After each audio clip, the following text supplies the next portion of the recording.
Hey everyone, welcome to this week's edition to Know Your Trock, where we give you the opportunity to chat with a different Trock member from our current roster of dancers each week. We designed this series just to give you the opportunity to know a little bit more about these guys. We realize that you see them on stage, you don't really know much about them, and you see them with makeup and costumes. So we have a really diverse group of dancers, and we want to get you to know a little bit more about them. This week, we're going to be talking with Ugo Ciri, sitting over here. So I'm going to jump right in and let him introduce himself and tell you a little bit more about him. Ugo, where are you from? Tell people a little bit about your background. So I'm from Lausanne in Switzerland. I was born there and raised in Switzerland until I was 15. Then I moved to the US to study ballet, because in Switzerland we don't have a lot of schools that allow you to do your academic classes and ballet at the same time. Mm-hmm. And it's been 6 years now that I'm living in the US. And how did you first hear It was at a summer course when I was 11, I think. I went to a Briansky Ballet Center, which is a summer course that used to be in Saratoga. Mm-hmm. And that was then moved to Massachusetts. And it was these two now very old dancers that had this amazing summer course. And they used to make us watch once a week some ballet videos. We watched Sylvie Guillem, all of the classics. And they showed us the Trox video on YouTube, Paquita, with Bobby in it. Oh, wow. And I remember watching that and thinking it was so amazing. And my mom always thought it was a great company. It was always something that I had in the back of my mind as something that I wanted to do, because I liked the girls' roles better. Mm-hmm. And then, growing up in a traditional ballet training, you kind of put that aside, because you're taught to be a man and to do men's roles. And then eventually I was kind of getting tired of ballet. I was maybe thinking about quitting, and I emailed Tori, and who's the director at the moment, and I went to New York, auditioned, and it's been just great ever since.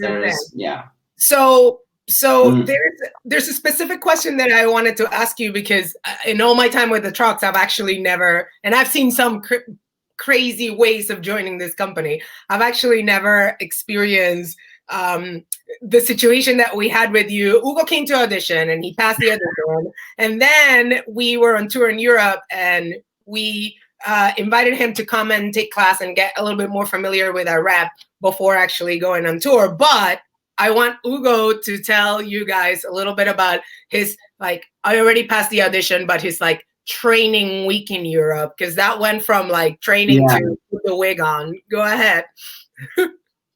Well, so I came to New York, I did the audition, got in, and then I was supposed to start in August when we were all starting. And somebody got injured, right, the day before tour. Right. Or someone left, I'm not really sure. And Tori emailed me and said, yeah, we had an opening. Yeah. So we were just we have an opening. Why don't you come and stay and learn the rap? Even though you're already hired, just come and just learn the rap. Right. And it's when you were in Austria, which is very close to Switzerland. I was in Switzerland at the moment, so it was a short flight away. I got that email, a week before. I packed my stuff and went. And Isabel, it was the most stressful week of my life, because I arrived and I was just supposed to rehearse some roles. And I go into the studio with Rafa, who's the ballet master. Mm-hmm. And we had a 3-hour rehearsal, just him and I, which is already very stressful, because you're learning all of Raimonda all at once. And it's all these little details and little postures and the head in the right direction. And then he's like, oh, you're doing White Lady tonight. So I'm thinking, very Trockadero. So I'm okay. Yeah. Right. And White Lady was fine, because I'm alone. So even though I forgot to go on stage one time, or I went off stage, it's no one notices. Right. But by the end of the week, by the end of the week, it's when we arrived in Leipzig. Yeah. I was wearing the white lady costume, even though it was for the third act. I was already in costume backstage waiting. And I don't remember if it was you or Tori or Rafa, but somebody comes up to me and it's just like, you're going on first one, like, you're going in right now, like, go change. I had 5 minutes before the call. And I remember running back and forth, looking for my point shoes, my gloves. I had the wig on. I wasn't sure it was tight enough. And you grabbed me and said, you need to calm down. It was... And it's, it's ballet. It's not, I did it. And I actually did kind of well, to be honest, without tooting my own. Yeah. No, I mean, go. Go ahead. That what's really it's just incredible. You go. You talk. Okay. It's just, it's ballet, so it's not life or death. It doesn't matter if you mess up, but in that moment, it is, you just want to go on stage and do the best for the audience, for the company that you joined a week earlier. So yeah, that was stressful, but it was a Trox experience, I'll say that. And in hindsight, it's fun, but at that moment, it's not fun at all. You're just like, what is happening right now? Yeah. And I was so tired. What people don't realize is that it's like you said, it's not just learning the choreography, but it's like learning the choreography and putting the wig on and staying on top of the point shoe and having these layers of makeup. So like the whole thing is already in the back of your mind, stressing you out. And then on top of it, we're like, you know how you think you have it enough, go on stage, smile. And you remember how warm it was? It was so hot. And we were in this dressing room. Everything was melting off our faces. And I didn't know how to do my makeup. So I showed up with some organic foundation, liquid foundation, and some L'Oreal highlighter. And I didn't even have fake lashes. Everybody was like, what are you going to do? You're going to go on stage looking like a full-on sweaty man. And I was so unprepared. In all fairness, you didn't know you were going to go on stage. We did throw you that curve. So I will say. So, after that little audition stint, oh, by the way, you're dancing. What can you say? What would you say has been the thing that you've enjoyed the most so far about being a Troc? I think personally, of course, there's the traveling. There's being with these amazing colleagues that also do this thing that's so special. We're the only ones in the world really doing this drag ballet or like comedy ballet. And so I think it's amazing being with these people that want to do that too, and that, we have a strong connection in terms of our work. And for me, it's been amazing being in a company where I can grow as an artist, where I felt that ballet was keeping me back. Because I wasn't, even when I was in school doing boy roles, it's fun and I love it. I love ballet, all kinds of ballet, even boy roles. And when we do boy roles at Trockadero, it's really fun. But being able to go on point and having to relearn the technique in a different way, because on point it's completely different. I think that's been the best part of it, is feeling like I'm really growing as an artist. Especially coming from already thinking you may quit, so it gives you a renewed sense of love for it.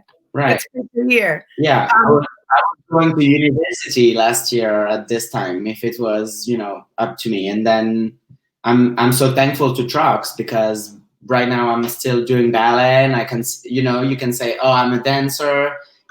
Yeah. You enjoy it. It's amazing. Yeah. How are you managing to stay like in shape or even like mentally balanced during these times between the lockdown and everything that's happening? So I was very lucky that I left New York before the pandemic got too crazy there. I came to Switzerland mid-March, and in Switzerland we've been very lucky here because it hasn't hit us too hard, and the restrictions and regulations. I mean, now everything opened since May 11th.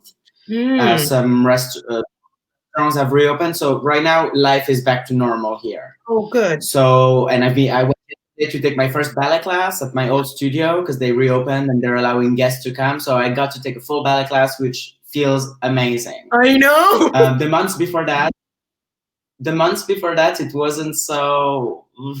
It was hard to have the motivation to do ballet at home because you don't have room, and ballet is already so hard that you're doing it on a hard floor, and you're only doing bar, so you don't even get to do center, which is the fun part of class. So the first month, I was motivated to do it, and then not really. But I was working out a little bit. You don't have the accountability. Like sometimes to get you out of bed to go into class, and it's the accountability of knowing that your colleagues are going to be there, that then there's rehearsal afterwards. There's like a purpose to the whole thing. Right. But yes, everybody has the internal discipline, but not everybody has the internal desire to do it when you don't know, that there's purpose to the whole thing. Yeah. Right. So I want to thank you for taking a few minutes of your day, especially in Switzerland where things are more back to normal, to chat with us. Yeah. I want to thank everybody that watched, and just to remind them that the cancellations because of COVID-19 have really disrupted the access to revenue for artists and arts organizations alike. So if you're enjoying this series and you're able to donate, I would recommend you donate to www.trockadero.org/donate, or any other worthy organization of this time. I also want to invite you to, when we are back to touring regularly, to come see us and any other dance company that's out there, because these artists perform for you, and the live interaction is really what makes it really important. Before we say goodbye, I want to give Ugo the chance to say farewell in his own terms and have a little message for you guys during these troubled times. So go ahead, my friend. Yeah, thanks guys for watching, and like Isabel said, support your arts organizations. And I think for artists now it's hard financially and mentally, and as you said, it's hard to, we're doing this for the audiences, and so even though we're posting stuff online and it's great and it's actually giving a lot of visibility and allowing a lot of people to watch Trockadero ballets that maybe they wouldn't be able to watch. I think that's been great in that sense, but it is so important for us to be live on stage. I miss being there and giving my all for an audience. You miss the applause, and I miss being backstage with you, Isabel, and with the other guys. Good. And so I'm just hoping it all, I'm just hoping it all gets back to normal for all of us, and that we're able to socially distance ourselves less while keeping safe during these times. Okay, thank you everyone for watching. Stay safe. Keep engaging with others, even though you can't be physically with them, and come see us live when all of this is over. So keep on trucking, everyone. Bye.